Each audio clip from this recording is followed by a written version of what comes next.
அதே மாதிரி வந்து குழந்தை உரிமை பற்றி, மனித உரிமை சார்ந்த தகவல் பற்றி, குழந்தைங்க ஏன் வேலைக்கு போகக்கூடாதுன்றதை பற்றி, அதே மாதிரி வீட்டு வேலையில் குழந்தைகளற்ற சமுதாயங்கிற தலைப்பில் ஒரு பொம்மலாட்ட நிகழ்ச்சியை சென்னையில் இருக்கிற அருணோதயாங்கிற ஒரு நிறுவனம் நடத்த சொன்னாங்க.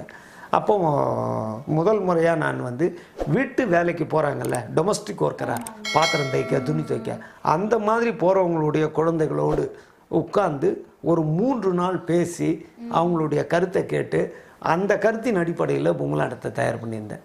அது வந்து அப்போது வந்து சென்னை மாநகரத்தினுடைய மேயராக இருந்த மா சுப்பிரமணியம் அவர்கள் கிட்டத்தட்ட சென்னையில் இருக்கிற 40 மாநகராட்சி பள்ளிகளில் அந்த பொம்மலாட்ட நிகழ்ச்சியை நடத்த வாய்ப்பு தந்தாங்க. வேறு ஒரு நிறுவனம் அதுக்கு நிதி ஆதாரம் பண்ணாங்க.